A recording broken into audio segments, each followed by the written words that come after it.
오늘 하나님이 우리에게 주신 말씀은요, 사도행전 5장 1절부터 5절까지의 말씀입니다. 사도행전 5장 1절부터 5절까지, 페이지는 194페이지입니다. 자, 우리 5절의 말씀이기 때문에 한 목소리로 우리가 함께 봉독하면 좋겠습니다. 우리 함께 읽도록 하겠습니다. 아나니아라는 사람이 그의 아내 삽비라와 더불어 소유를 팔아 그 값에서 그 아내도 알더라. 얼마만 가져다가 사도들의 발 앞에 두니 베드로가 이르되 아나니아야, 어찌하여 사탄이 네 마음에 가득하여 내가 성령을 속이고 땅값 얼마를 감추었느냐? 땅이 그대로 있을 때에는 내 땅이 아니며 판 후에도 내 마음대로 할 수가 없더냐? 어찌하여 이 일을 내 마음에 두었느냐? 사람에게 거짓말한 것이 아니요 하나님께로다.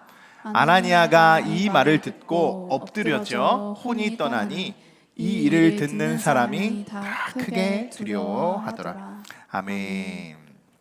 네, 오늘은 잘못된 통용이란 제목으로 말씀을 나누도록 하겠습니다. 오늘 본문은요, 우리가 너무나도 잘 알고 있듯이 아주 유명한 사건이 하나 등장을 하게 되는데요, 아나니아와 삽비라의 이야기입니다. 자, 간략하게 내용을 여러분들에게 한번 정리해서 말씀을 드린다면, 아나니아와 삽비라라고 하는 부부가 있었어요. 이들은 앞서 말씀드린 것처럼 믿는 무리들에 속한 자들 중에 한 부부였습니다. 여러분, 지금 초대교회에 어떤 일들이 벌어지고 있습니까? 기사와 표적들이 일어나고 있죠. 그리고 각자 가지고 있는 것을 서로 통용하기 시작했습니다. 이런 배경 속에서 아나니아와 삽비라가 등장을 하게 되는 것입니다. 믿는 무리들이 너도 나도 서로 통용을 하고 있어요. 그러다 보니 이 부부도 자신들이 가지고 있었던 이 소유를 팔아서 사도들의 발 앞에 내어놓게 됩니다. 그런데 문제가 하나 생기게 되죠. 소유를 판 그 값에서 자신들의 몫을 얼마 감추고 나머지를 내어놓게 됩니다. 자, 아내도 그 사실을 알고 있었어요. 아내도 그냥 모른 척하고 넘어갑니다. 그런데 그 후에 어떤 일이 일어날까요? 베드로가 사도들의 발에 아나니아가 사도들의 발에 놨을 때 베드로가 이렇게 물었죠. 아나니아에게, 네가 성령을 속이고 땅값 얼마를 감추었냐? 이렇게 묻습니다. 너는 하나님께 거짓말한 자야. 이렇게 이야기하는데요, 아나니아가요, 혼이 떠났어요. 혼이 죽었다는 거예요. 죽었다는 거. 그리고 3시간이 지난 후에 아내는 남편이 죽은지도 모른 채 베드로에게 똑같이 그들이 판 소유를 감춘 그 나머지의 소유를 가지고 오게 됩니다. 아내가 어떻게 되었을까요? 똑같이 혼이 떠나가게 됩니다. 어떤 이들은 그렇게 이야기합니다. 아니, 뭐 그럴 수 있는 것도 아니야. 이렇게 이야기해요. 아니, 어차피 통용하자고 하는 것은 그들의 마음이지, 그들이 정한 마음이지, 전부 다 통용 안 했다고 죽을 수 있어? 죽기까지 해? 이렇게 생각하는 사람들도 있어요. 여러분들의 생각은 어떻습니까? 정말 하나님이 너무하다고 생각하십니까? 아닙니다. 오늘 말씀이 맞춰질 때쯤 되시면요, 아나니아 삽비라가 왜 이렇게 혼이 떠날 수밖에 없었는지 여러분들 충분히 공감이 되실 겁니다. 오늘 말씀을 통해서요. 먼저 우리가 배경을 좀 더 살펴볼 필요가 있어요. 전체적인 배경. 지난 시간에 말씀을 드렸죠. 지난 4장에서 이 누가, 사도행전을 기록한 누가가 한 사람을 등장시키고 4장을 마무리했었습니다. 누구죠? 바나바예요. 자, 바나바는 어떤 사람이었습니까? 4장 36절의 말씀 같이 한번 읽어보겠습니다. 있으니 이름은 요셉이라 사도들이 일컬어 바나바라 하니. 아멘. 네. 자, 가장 먼저 바나바를 누가는 뭐라고 소개하고 있습니까? 뭘 소개하고 있습니까? 출신과 신분을 소개하고 있어요. 바나바를 소개할 때요. 바나바는요, 레위 사람이라는 겁니다. 이런 분위기일 줄 알았어요. 구약의 배경을 딱 보시면요, 구약을 잘 알고 있으신 분들은 눈치를 채셨어야 돼요. 이미. 어떤 눈치요? 자, 레위 사람은요, 12지파가 땅을 분배받을 때 레위 사람은 어떻게 됐습니까? 유일하게 땅을 분배받지 못했던 그런 백성들이에요. 왜요? 그들은 하나님을 온전히 예배하는 제사장들이기 때문에. 그들은 특별히 하나님이 제사장의 역할을 감당하기 위해서 그들에게 땅을 허락하진 않았습니다. 여러분, 레위 지파들이 무엇을 하는 지파예요? 하나님께 제사를 드리는 그러한 예배를 맡았던 성막의 여러 직무들을 담당했던 그들이 바로 레위 지파였어요. 자, 그런데 여러분, 우리가 여호수아에서도 봤고 사사기도 우리가 살펴봤지만요, 사사 이후 시대만 봐도요, 레위인들의 정체성은요 완전히 무너졌죠. 완전히 무너졌어요. 그들은 뭐 받은 땅이 없으니까 떠돌이 신세가 됩니다. 이리저리 갈 데가 없어요. 뭐 어느 지파, 뭐 에브라임이나 뭐 므낫세 지파, 뭐 이런 지파들은 자신들이 있는 땅이 있으니까 그 땅에서 머물러 정착을 하면 되는데, 이 레위인들은요 땅이 없으니까 이리저리 다 뿔뿔이 흩어지는 거예요. 왜? 사람들이 더 이상 제사장의 역할을 요구하지도 않고 또 레위인조차도 그것에 대해서 많이 변질되어 있으니까요. 자, 그런데 사사 이후만 봐도 이런 신세가 되는데요. 자, 지금 배경은요 어때요? 신약 시대로 건너왔어요. 신약 시대로. 더 이상 레위 사람이라고 해서 이 12지파가 활성하게 활발하게 활동했던 그때와 다르자. 지금 그때랑은 완전히 달라요. 지금 이 레위 사람의 정체성은요. 그런데 왜 누가는 바나바를요 그냥 한 명, 지금 뭐 구약 시대도 아니고 그냥 잘 신실한 바나바 이렇게 소개할 수도 있었어요. 아니면 그냥 위로의 아들 바나바 이렇게만 소개할 수 있었는데 왜 출신과 신분을 굳이 누가는 언급했을까? 이것을 우리가 살펴봐야 한다는 것이죠.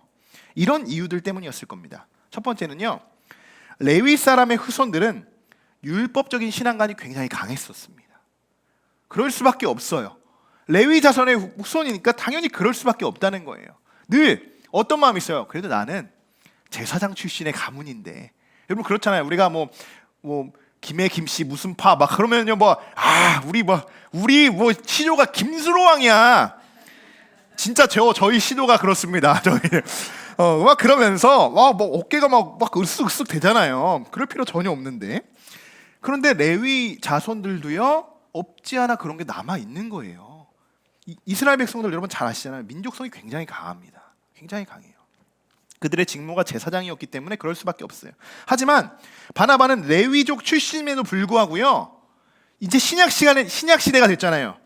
율법적인 삶을 완전히 벗어나요. 그리고 그리스도의 복음을 받아들이고 새로운 삶을 살아가는 한 사람이었다는 것을 지금 누가는 설명하기 위해서 레위 자손이었다는 것을 언급하고 있는 것입니다. 두 번째는요, 바나바는 분명 자수성가형이었어요. 자수성가형. 분명히 그랬을 겁니다. 자, 이스라엘 백성들은 민족성이 굉장히 강하다고 말씀드렸잖아요. 그런데 사실 다른 지파보다 레위 지파는 예외였어요. 정착하며 살아갈 수가 없었기 때문에요, 이들은 어떻게 생활했는지 아시죠? 그들이 하나님께 드린 헌금과 제사를 드렸던 그 양식을 먹고 그것으로만 생활했던 자였어요. 그런 것만. 그러면 그들의 이제 직무가 없어지고 그 레위 제사장의 그 역할이 없어지니까요, 이들이 어때요? 그냥 막 떠돌아 살아가면서 당연히 어려운 삶을 살아갈 수밖에 없었다는 거예요. 그들이 뭐 정착할 수 있는 게 없었으니까요. 근데 바나바를 보십시오. 그가 무엇을 통용했다고요?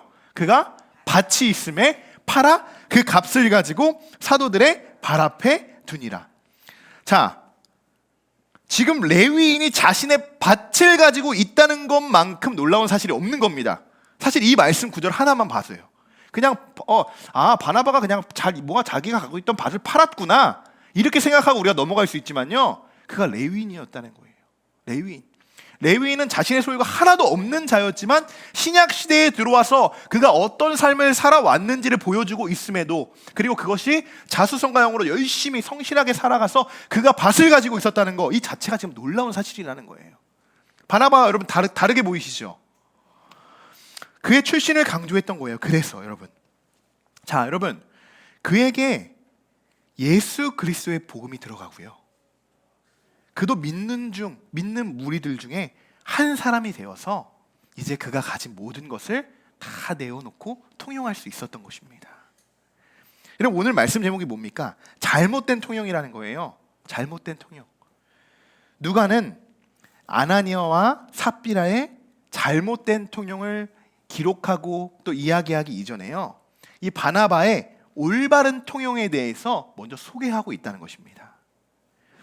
시대마다 하나님 앞에서 인정을 받는, 그리고 이 공동체 안에서 특별히 더욱더 헌신하는 이 탁월한 헌신자들이 있습니다. 구약 시대도 그렇고 신약 시대에도 그렇고 지금 이 시대도 마찬가지예요. 초대교회에 대표적인 헌신자가 있었다면, 이 통용의 헌신자가 있었다면 바나바라는 거예요. 바나바. 이전에 그랬잖아요. 그냥 믿는 무리들이 다 통용했습니다라고 이야기했지만 누가는 레위 자손의 출신 이 바나바를 특별히 언급하면서 그를 지금 기록하고 있다는 거예요. 특별히 그 이유가 있겠죠. 자, 여러분, 바나바를 포함하여서 우리가 한번 생각해봤으면 좋겠어요. 바나바를 포함해서요, 이렇게 많은 무리들이, 믿는 무리들이 지금 마구마구 지금 통용하고 있잖아요. 이렇게 교회를 위해서 통용할 때요, 교회 안에는 어떤 일들이 벌어질까요? 교회 안에는요, 두 가지 현상이 벌어집니다. 첫 번째는요, 교회는 굉장히 부흥합니다. 굉장히 부흥해요. 두 번째는요, 시기하는 성도들이 굉장히 많이 생겨납니다. 두 가지가 같이 공존해요. 여러분, 왜 그런지 아십니까? 각자의 형편이요 다 다르고, 그리고 통용의 정도가 다르고, 또 내면의 갈등도 생깁니다. 통용을 하면서요. 초대교회의 이 성도들이요, 다 형편이 좀 비슷비슷했으면요 좀 덜했겠죠. 그런데 그렇지 않았어요. 믿는 무리들 안에는요, 정말 가난한 자도 있었고요, 소외된 자도 있었고요, 그리고 바나바처럼 정말 밭을 가진 자들도 있었어요. 그렇게 모든 무리들이 공동체 안에 섞여져 있었다는 것입니다. 물론 오늘 나오는 이 사도행전에서 기록되고 있는 이 통용은 굉장히 좋은 아주 예를 보여주는 통용이지만, 이 통용은요 강요에 의한 것도 아니죠. 누구 어느의 강요에 의한 것도 아니고 인간의 마음 한편에는요, 그런데 이런 마음이 숨겨져 있어요. 궁중심리라는 게 있잖아요. 우리 안에는 모두가 다 통용을 하는 분위기가 돼요. 막 은혜를 받아서. 그럼 어떻게 해요? 나도 해야 되는 건가? 나도 해야 저분도 하는데 나도 해야 되는 건가? 그러면 어느 정도를 해야 되는 건가? 여러분, 솔직히 이렇게 생각하는 사람이 있을까요? 없었을까요? 저는 있었다고 봐요. 그렇기 때문에 오늘 아나니아와 삽비라의 이야기가 기록되어 있는 겁니다. 그렇기 때문에요. 바나바가 교회를 위해서 자신의 것을 통용할 때요, 그는 많은 이들에게 분명 칭송을 받는 자였을 것입니다. 분명. 그렇기 때문에 바나바라는 이름이 기록되어 있는 거예요. 그런데 여러분, 모든 이들이 그를 칭송하며 이 통용하는 것에 있어서 여러분 기뻐만 했을까요? 막 축하해 주면서? 앞서 말씀드린 것처럼 우리도 인간이기 때문에요. 그 안에서 많은 갈등이 있고 시기와 때로는 질투를 하는 성도들도 있을 수 있다는 것입니다. 이것이 세상 이야기가 아니에요. 믿는 무리들 안에서 지금 일어나는 일들이라는 것입니다. 이 시대의 많은 교회에서도요, 이런 문제점들은 종종 발견됩니다. 오늘 말씀이 조금 셀 수도 있어요. 염두하시고 들으셔야 됩니다. 자, 우리와도 전혀 상관없는 이야기가 아니라는 거예요. 한 가지 예를 들어본다면 예일 뿐입니다. 자, 어떤 성도가요, 교회에서 열심히 정말 누구보다도 앞장서서 열심히 헌신하고 봉사를 합니다. 그런데 교회는요, 또 그분으로 인해서 많은 부분들이 개선되어지고 막 성장하고 막 그렇게 교회들이 부흥하고 있어요. 그런데 다른 한편에서는 어떤 시선으로 바라보게 됩니까? 그 성도를 축복하고 격려하고 위로하는 시선도 있겠지만요, 그분을 질투하고 시기하는 마음으로 바라보는 성도들도 있다는 거예요. 여러분 다 경험해 보셨잖아요. 신앙생활 우리 1, 2년 하는 거 아니잖아요. 그 신앙생활 하면서 그런 무리들 바라보잖아요. 바라볼 수 있게 되잖아요. 여러분, 교회 안에서요, 이렇게 봉사하고 헌신만 해도요, 이런 일들이 벌어지는데요, 물질을 통용한다? 내 것을 팔아서, 내 소유를 팔아서 다 교회에 헌금한다? 결코 쉬운 일이 아닙니다. 어느 암흑의 성도님께서 다음 주에 땅을 팔아서 헌금을 합니다. 그러면 여러분, 가장 먼저 무슨 생각부터 드십니까? 무슨 생각부터? 자, 지금 여러분 생각이 머릿속에 싹 스쳐 지나갔을 거예요. 지금 다 있을 거예요. 자, 무슨 생각이 스쳐 지나갔어요? 누구지? 그 봐, 웃는 분은 다 그렇게 생각하신 거예요. 누구지? 그 다음으로 뭐라고 생각하실 것 같아요? 얼마나 했대? 이런 마음 아닐까요? 통용하는 데 있어서 가장 궁금한 것은요, 대상과 금액이에요. 맞잖아요. 그러니까 이 시대에 통용이 더 이상 일어나지 않는 겁니다, 여러분. 사도교회의 기적과 표적이 일어나지 않는 것이요, 지금 우리가 이렇게, 저도 한 가지 예를 들어서 이렇게 설명을 하고 있지만, 이러한 슬픈 현실이 우리의 지금 이 시대에 살아가는 이 통용의 모습이라고 우리는 믿고 그렇게 실천하고 있는 거예요. 누가 통용하면 그것을 시기하고 질투하고 비판하면서 나는 아닌 것처럼, 때로 나는 아닌 것처럼, 내가 통용하는 것은 정말 온전한 통용인 것처럼 그렇게만 생각하고, 누가 통용하면 누가 했지? 누가 했지? 그러면 얼마나 했지? 이렇게 서로 시기하고 비판하는, 이러한 것이 지금 이 시대의 통용이라는 것입니다. 그러니 당연히 누구 한 명 헌신하는 마음으로 이전과 토제교회에 있었던 그런 통용이 지금 이 시대에 일어나지 않는 거예요. 이 시대에. 만약 오늘 우리가요, 우리 함께하는 교회는요, 오늘 우리 모든 교회들은요, 이제 우리 교회는 물질적으로 모든 것을 통용합니다, 이렇게 제가 쾅쾅쾅 이렇게 선포하고 그렇게 하겠습니다라고 이렇게 결단하고 막 헌신서 받고, 여러분 이렇게 하면 어떻게 되겠습니까? 다 도망가시겠죠. 막 여러분들이 통용한다고 해서 막 여러분들이 헌금을 하고 막 이런 것을 다 우리가 공개해요. 금액까지도 다 공개해요. 여러분 그러면 어떻게 돼요? 큰일 나겠죠. 굉장히 많은 사람들이 시험을 들 거예요. 그럼 이전에는 안 그랬을까요? 이 초대교회의 통용은 안 그랬을까요? 똑같습니다.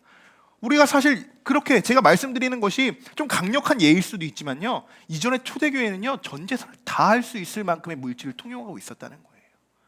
우리가 드리는 헌금, 이것이 물론 뭐 액수를 말하는 것은 아니지만 그들의 헌신보다는 얼마나 더 모범된 헌신이라는 것을 이 성경에서 보여주고 있는 것이잖아요. 우리가 한번 그것에 비해서 우리도 한번 이런 물질적인 부분도 한번 생각해 보자는 것입니다. 저는 목회를 하면서 지난 시간에 제가 말씀드렸죠. 철칙이 몇 가지 있어요. 철칙이. 한 가지는 뭐요? 직분자들 받으시면, 그죠? 제가 쌀이랑 운동화 선물해 드린다고 했잖아요. 또 어떤 철칙이 있냐면요, 저는 솔직히 여러분들을 선포하고 이 말씀 드리는 거예요. 저는 여러분들이 헌물하는, 이 헌금하는 금액을요, 저는 일체 보지 않습니다. 얼마 하시는지도 몰라요. 그리고 심지어 누가 오늘 헌금했는지도 모릅니다. 자, 왜 그래요? 물질에 인간은 참 약해요. 물질에. 제가 아까 농담으로 그렇게 땅을 팔아가지고 그렇게 하면 그 뭐라고 했죠? 금액과 대상만 생각한다고 했죠? 근데 여러분들이 드리는, 저는 그 물질이 사도들 앞에 헌물하는 그런 귀한 하나님의 앞에 드리는 예물이라고 생각합니다. 근데 말씀드렸잖아요. 사도들이 되게 중요하다. 사도들의 역할이 정말 중요하다 라고 말씀드렸죠. 근데 그 사도들의 마음도요, 인간이다 보니까요, 만약에 여러분들이 다 이렇게 헌금이 걷어져서 제가 그것을 다 일일이 이렇게 한다고 생각해 보시죠. 그럼 어떤 일이 벌어질까요? 저도 인간이기 때문에 시험 들 수 있어요. 시험 들 수 있어요. 그래서 저의 철칙은 하나는 일체 보지 않는다는 거예요. 일체. 그렇게 되면요, 성도와 성도는요, 다 금액적인 성도로 되어 있는 거예요. 성도와 성도는 저 은혜로 바라보고 사랑으로 섬기고, 그렇게 우리가 정말 주님 안에서 복음적으로 우리가 공동체 생활을 해야 되는데요, 그런 물질적으로 우리가 약하기 때문에 그런 것을 아예 차단해야 된다는 거예요. 저뿐만이 아니고 여러분도 그렇게 하셔야 됩니다. 여러분들도요. 누구 성도들이 오고 아무리 막 귀한 명품 옷을 들고 매고 저분 막 이렇게 전혀 그럴 필요가 없는 거예요. 하나님 나라 가면요, 그거 아무 쓸모 없는 거예요. 아무 쓸모 없는 겁니다. 우리가 바라야 되는 건요, 그 사람의 영혼이에요. 영혼. 그 사람의 영혼이 100원을 헌물한 사람이든 100만 원을 헌 사람이든 그건 아무 중요하지 않고, 그가 어떤 마음으로 하나님께 예배를 드리고 어떤 마음으로 헌금하고 어떤 마음으로 이 공동체에서 함께 우리가 어우러져서 하나님이 정말 세워가는 이 교회를 위해서 우리가 어떻게 통용할 것인가, 하나님은 그것만 보십니다. 그것만 보시는 거예요. 저는 우리 함께하는 교회가 앞으로 어떤 조건에 의해서 우리가 성장하고 부흥되지 않기를 정말 간절히 소망합니다. 간절히 소망합니다. 교회는 온전히 성령으로 부흥되고 은혜로 성장해야 되는 거예요. 은혜로. 지금 이 시대에 교회를 막 시작하는 우리 교회는요, 더욱 이것에 집중해야 될 것입니다. 지금부터 이 기준점이 흔들리면요, 나중에 엄청나게 되돌릴 수 없을 만큼 혼란 속에 빠져 있을 거예요. 저뿐만이 아니라 우리 성도분들이 정말 하나가 되고, 모든 예배가요, 우리가 드려지는 예배마다 정말 뜨거운 예배가 되고, 하나님의 임재를 여러분 깊이 경험하시고 성령 받고 하나님의 은혜를 여러분 매 순간 경험해야 하는 줄 믿습니다. 그것이 저는 교회의 부흥의 원인이 되어야 된다고 생각해요. 정말 그것이 부흥의 원인이라고 생각해요. 여러분, 느려도 괜찮습니다. 느려도 괜찮아요. 그런데 제가 우리 함께하는 교회도 저는 막 이렇게 빨리 이렇게 성장하는 거 원치 않아요. 정말 느려도 괜찮은데 여러분들에게 말씀드리고 싶은 게 단 하나예요. 우리가 제자리 걸음만은 하지 않았으면 좋겠다는 거예요. 제자리 걸음만. 우리에게 하나님이 주신 비전과 소망이 있잖아요. 교회뿐만이 아니고 여러분들에게도 하나님이 주신 마음이 있잖아요. 그 소망이 있잖아요. 그 비전들이 있잖아요. 그런데 여러분, 교회가 움직이지 않고 이 공동체가, 하나님 만드신 공동체가 움직이지 않고 계속 제자리 걸음하고 머물러 있는 것은 하나님이 원하시는 것이 아니에요. 우리는 제자리 걸음만 하지 않았으면 좋겠어요. 느려도 괜찮으니까 우리가 하나님이 원하시는 것이 무엇인지를 정말 하나하나 서로, 제가 가는 대로만 그냥 여러분 따라오지 마시고, 오히려 성도분들이 저를 함께 데리고 이끌고 갈 수도 있는 것이고, 제가 성도분들을 같이 갈 수 있는 거고, 우리 함께 우리가 가자는 거예요. 그래서 우리가 함께하는 교회인 겁니다. 여러분, 함께 우리가 차분히 하나하나 하나님이 이루어 가시고 만들어 가시는 그 천국의 소망으로 우리가 한 발짝씩 나아갔으면 좋겠습니다. 지난 시간 통용의 조건이 있었습니다. 통용의 조건이요. 아무나 통용을 할 수 없다고 말했어요. 통용의 조건이 뭐죠? 맞아요. 은혜를 받아. 단 하나였어요. 우리 쿰난 공동체 기억나시죠? 쿰난 공동체. 그들의 통용은 무엇이 어떤 조건이었었습니까? 정회원이 되면 전제선을 헌납해야 된다는 그런 조건이 들어갔었습니다. 그런데 이 믿는 무리들의 통용은요, 단 하나예요. 은혜를 받아. 은혜를 받는 자들이 통용하는 겁니다. 여러분, 사역도 은혜를 받아야 할 수 있는 겁니다. 은혜를. 봉사와 헌신, 그냥 목사님이 뭐 어느 역할을 맡아줬으니까 내가 그냥 해야지 라고 생각하시면 안 돼요. 먼저 은혜 받고, 먼저 은혜의 자리에서 헌신하셔야 되는 겁니다. 먼저요. 그냥 보통 마음으로 사역하면요, 일이 되는 거예요. 일이. 아무리 내가 좋은 마음으로 나 그냥 밖에서도 하니까 이런 일 내가 할 수 있어라고 해도, 그냥 좋은 마음으로 해도요, 그것이 시간이 지나면요, 일이 되는 거예요. 어떤 일을 해도, 심지어 빗자루 하나를 쓸고 뭔가 하나, 뭐 책상을 하나를 닦아도요, 은혜로 해야 돼요. 은혜로 해야 돼요. 그래서 제가 말씀드린 거예요. 천천히 느려도 괜찮습니다. 느려도 괜찮습니다. 여러분, 우리가 참 거북이처럼 느리지만 거북이가 결국은 누구를 이깁니까? 토끼를 이겨요. 토끼를 이긴다는 거예요. 우리가 묵묵히 하나님이 우리들에게 맡겨주신 사명들을 잘 감당하시고, 여러분들 정말 하나님께 은혜를 받으시고, 은혜로 교회 안에서, 이 공동체 안에서 헌신과 봉사에 힘써주시는 우리 성도분들 되시기를 주님의 이름으로 간절히 축원합니다. 자, 이제 여러분들에게 아나니아와 삽비라가 죽을 수밖에 없었던 이유를 오늘 설명해 드리려고 합니다. 제가 정리를 해봤어요. 오늘 말씀을 정리를 해봤는데요, 다섯 가지 부분이 있었습니다. 자, 같이 한번 빨간색 글씨만 우리 한번 같이 읽어볼까요? 얼마를 감추네 아내도 알더라. 사탄이 내 마음에 가득하여 성령을 속이고 감추었느냐. 거짓말, 예, 이것뿐이라. 주의 영을 시험하려. 아멘. 자, 오늘 말씀 제목이 왜 잘못된 통용인지 여러분 아시겠죠? 왜?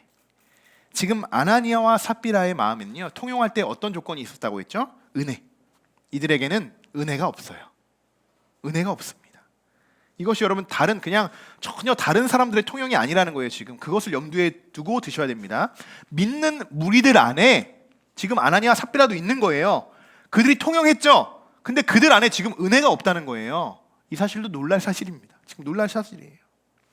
자, 그들이 어떤 마음으로 통용했습니까? 속이고 감추는 마음, 당당히 거짓말을 하고요, 하나님의 영을 시험하고 있어요. 차라리 여러분, 저는 말씀을 드리면서 이런 생각이 들어요. 차라리 이럴 거면 통용하지 않는 게 낫지 않을까? 라는 마음이 있더라고요. 괜히 다른 사람이 통용한다고 해서 여러분 의무적으로 할 필요 없는 거예요. 의무적으로. 마음에도 없는데요, 굳이 이렇게 할 필요가 없는 거예요. 굳이. 만약 이들이 정말 하나님 앞에서 바로 선 하나의 정말 아름다운 한 쌍이었다면 어땠을까요? 처음에 그랬을 것 같아요. 아나니아가 그 땅 판 거 값을요 감추었을 때 삽비라가 어떻게 했다고요? 모른 척하고 그 아내도 알지만 그냥 넘어가죠. 저는 삽비라가 바로 잡아줬어야 된다고 생각합니다. 이때부터 이 첫 단추가 이미 잘못 끼워져 있는 거예요. 이미 삽비라가 강하게 당신 어떻게 그럴 수 있어? 그래도 우리가 통용한다고 했으니 이번 한 번만은 우리가 그는 온전히 한번 통용해 봅시다 라고 해야 되는데 그의 마음에도 뭔가 숨기고자 했던 마음이 같았던 거죠. 그러니 그냥 모른 채 하고 넘어가 버립니다. 여러분, 하나님은요 우리의 모든 것을요 다 깨뜨려 보고 계십니다. 다 깨뜨려. 사람은 어때요? 사람은 마음의 소리를 들을 수 없잖아요. 사람들이 이렇게 웃고 있지만 저 사람이 진짜 무슨 생각을 하고 있는지 알 수 없잖아요. 근데 하나님은요 우리의 마음속 생각과 판단과 뜻을 판단하나니라고 말씀에 기록되어 있죠. 하나님은 우리의 마음을 꿰뚫어 보십니다. 꿰뚫어 보고 계세요. 지난 우리 금요 기도회 말씀에도 이 거짓 영에 대해서 우리가 말씀을 나눴습니다. 제가 주일날도 계속적으로 이어진다고 말씀드렸죠. 우리의 이 거짓된 마음이 얼마나 위험한지를 오늘 말씀에서 분명히 보여주고 있는 것입니다. 아나니아는 혼자 생각했던 거예요. 땅을 판 값에서 이 정도는 몰래 숨겨놔도 이 정도는 내가 챙겨놔도 어떻게 알겠어? 어떻게 알겠어? 그냥 내가 이거 하면 그냥 이것만 내가 통용하면 되지. 이것만 좀 감춰놓자. 이것만. 여러분 거짓말 해보셨잖아요, 그죠? 거짓말 하면 어떻게 돼요? 또 다른 거짓말을 낳게 된다고 하잖아요. 여러분 근데요 아무리 거짓말을 잘한다고 해도요 거짓말하는 사람들은 다 티가 납니다. 티가 나요. 베드로가 아나니아의 모습을 단번에 알아볼 수 있었어요. 너 혹시 감춘 거 아니야? 라고 물어보지 않았다는 거예요. 베드로가 독심술이 있어가지고 아나니아의 마음을 꿰뚫어 봤습니까? 그런 게 아니고요. 속임수와 거짓말로 이미 아나니아는 무장하고 옵니다. 거짓 영을 금요기도회 때 뭐라고 말씀드렸어요? 그것을 누구와 비교해요? 악한 사람이라고 비교해요. 거짓 영을 하는 사람들. 이미 악한 영이요 이 안에 아나니아 안에 가득 차 있는 거예요. 가득 차 있습니다. 그렇게 무장하고 그 거짓말과 속임수와 악한 마음으로 무장하고 찾아왔던 사도들을 발 앞에 찾아왔던 아나니아를요 손쉽게 알아볼 수 있었던 거예요. 손쉽게. 왜냐하면 지금 더군다나 이 사도들은요 성령이 충만해요. 너무 충만합니다. 자, 그러니까 은혜를 받아서 통용하는 사람들의 얼굴만 봐도요 이 사람이 진짜 하나님께 기쁨으로 드리는 사람이구나라는 것을 단번에 알 수 있고요. 그리고 이 사람이 감추었구나라는 것을 단번에 알 수 있습니다. 은혜 받으면요. 여러분 기도해도요 저 사람의 마음이 어떠한 마음인지 우리가 간접적으로 느낄 수 있잖아요. 성령 충만히 은혜 받아도 동일하게 느껴집니다. 더군다나 거짓말, 이 악한 영, 선한 영과 악한 영은요 늘 부딪히고 싸우잖아요. 쉽게 알아볼 수 있어요. 이 극성이 다르기 때문에 알아볼 수 있어요. 베드로가 아나니아에게 묻습니다. 아나니아에게 묻어요. 그것도 어떻게 해요? 딱 봐도 이 사람이 티가 나니까 강력하게 밀어붙인다는 거예요. 사탄이 내 마음에 가득 찼다. 얼마나 놀랬겠습니까? 아나니아가 그래도 이렇게 몰래 숨기고 어떻게 알겠어 하고 마음으로 냈는데 사탄이 네 마음에 가득하다라고 지금 베드로가 얘기하고 있는 거예요. 많은 사람들이 지금 몰려있는 그 안에서. 그러면서 뭐라고 이야기합니까? 네가 성령을 속이고 얼마나 감췄냐. 얼마나. 정말 이것이 네가 땅을 팔고 남은 전부냐? 이렇게 이야기합니다. 강력하게요. 그런데 아나니아가 뭐라고 이야기해요? 이것뿐입니다. 이것뿐입니다. 여러분 아나니아의 모습이 어떻게 보이십니까? 정말 뻔뻔하죠. 여러분 자녀들 혼낼 때 아시잖아요. 막 물어보잖아요. 이미 다 알고 물어보는 거잖아요. 다 알고. 그 자녀들에게 그것을 입술로 그 자녀가 고백할 수 있게 그걸 유도하려고 하는 거잖아요. 다 알잖아요. 베드로도 똑같아요. 이미 다 알고 질문을 하는 건데요. 이 아나니아는요 뻔뻔하게 이것뿐이에요. 이것뿐이에요. 그런데 여러분 화가 나겠습니까? 안 나겠습니까? 베드로가 화낼 필요는 없어요. 하나님이 대신 화를 내십니다. 하나님이 분노하십니다. 하나님이 분노하십니다. 여러분 이 뻔뻔함이요 사실 우리들의 모습일지도 몰라요. 하나님 모르실 거야. 하나님 모르실 거예요. 아니 내가 이렇게 열심히 봉사하고 있는 사람들이 내 속마음을 어떻게 알겠어. 그냥 내가 가서 오늘도 열심히 하는 모습 보여주면 돼. 이렇게 나 스스로를요 거짓말쟁이로 만들 때가 있어요. 나 스스로를 속이는 거죠. 정말 정직한 자와 거짓된 자의 이 차이점이 있는데요, 정직한 자는요 담대합니다. 자신감이 넘쳐요. 그리고 내면에 진짜 큰 기쁨이 있어요. 그래서 막 기쁨으로 그 사람이 사역하고 헌신하고 봉사하는 것이 보여요. 그런데 거짓된 자는요 뭘 해도요 불안합니다. 불안해요. 자신감도 없어요. 그리고 겉으로만 막 기뻐하는 사람처럼 그렇게 보여집니다. 겉으로만. 당연한 결과입니다. 왜 그럴까요? 우리 마음에 예수 그리스도가 있어야 하는데요, 우리 마음에 베드로가 이야기했죠. 네 마음에 사탄이 가득하다. 우리 마음에 사탄이 가득하기 때문에 우리가 불안한 겁니다. 우리가 낙심하고 불안해하는 이유, 왜? 뭐라고 했습니까? 우리 안에 소망이 없기 때문이에요. 예수 그리스도에 대한 갈망과 소망이 없기 때문에 우리 안에 불안한 겁니다. 오늘 아나니아와 삽비라가요 죽을 수 없었던 이유들을 보십시오. 사탄이 가장 좋아하는 일들 아닙니까? 이 5가지들이요. 잘못된 것을 알면서도 묵인하고, 성령을 속이고, 감추고, 거짓말하고, 주의 영을 시험하고, 사탄이 그 마음을 지배하고 있기 때문에 오늘 벌어지는 일들이었다는 것입니다. 이 사건이요. 단순히 여러분 땅값을 판 것에서 얼마를 감춰서 그들이 죽은 것이 아니라는 거예요. 그들이 이 사건으로 인해서 초대교회는요 순식간에 두려움에 빠지게 됩니다. 그러니까 이제 이 막 통용이 시작되고 뭐 이렇게 커지는 통용에 의해서 부흥되는 이때 하나님이 어떻게 보면 아나니아와 삽비라를 통해서요 제대로 된 통용이 무엇인지를 하나님이 보여주신 거예요. 그러한 사건입니다. 자, 5절의 말씀인데요, 같이 한번 읽어볼까요? 이 일을 듣는 사람이 다 크게 두려워하더라. 아멘. 사랑하는 성도 여러분, 오늘 이 말씀을 통하여서 우리들은 어떤 교훈을 얻고 무엇을 위해서 또 어떤 부분을 우리가 결단해야 할까요? 가장 먼저는 이런 부분입니다. 내 안에 사탄 마귀가 틈타지 못하도록 여러분 차단하셔야 될 것입니다. 내 안에 그 순간부터가 시작인 거예요. 그 순간부터 거짓말하려고 하는 그 거짓 영도 그렇고, 감추고자 하는 것도 그렇고, 영을 시험하고자 하는 것도요 다 사탄 마귀가 나의 마음을 틈탔기 때문에 벌어지는 일들이라는 겁니다.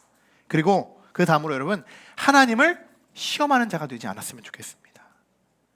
정말 하나님을 위해서 시험하지 않는 자가 되었으면 좋겠어요. 그리고 세 번째로는 나 스스로 속이고 거짓말하지 않았으면 좋겠습니다. 이것은 여러분 우리의 영을 죽이는 일들입니다. 우리가 영을 살리고 우리가 정말 새 사람으로 늘 우리가 거듭나야 하는 사람들인데 이 3가지는 우리의 영을 죽이는 영이더라. 그런 부분 여러분 다시 한번 기억하시고, 자 이번 한 주간도 여러분 우리는 통용하는 삶을 살아가게 될 것입니다. 통용하는 삶. 그 전에 우리도 한번 오늘 말씀을 돌아보면서 한번 점검해 보자는 거죠. 내가 하나님을 속이는 자는 아니었는가? 지금까지 하나님을 속이는 자는 아니었을까? 나의 헌신과 봉사 정말 은혜로운 헌신이었을까? 나는 하나님 앞에서 얼마나 정직한 자였을까? 나의 통용은 정말 은혜에 의한 통용이었을까? 좀 아니면 의무적인 통용이었을까? 여러분 이러한 부분들 한번 돌아보시면서 하나님은 여러분 완벽한 사람을 사용하시는 분이 아니십니다. 완벽한 사람은 없어요. 하나님은 어떠한 사람을 사용하시냐? 하나님 안에서 변화될 수 있는 사람을 사용하십니다. 이 자가 우리는 무궁무진하게 변화될 수 있는 그 사람, 그 마음 중심, 마음밭을 하나님께서 보고 계신다는 것이죠. 지금부터라도 우리의 마음을 바로잡고 우리가 변화되기를 소망하고 결단한다면 하나님이 세우신 우리 함께하는 공동체 안에서, 그리고 여러분의 가정 안에서도, 여러분 속해 있는 모든 공동체 안에서도 정말 기쁨으로 모두가 통용하고 섬기고 헌신하는 모든 성도분들이 되시기를 주님의 이름으로 간절히 축원합니다.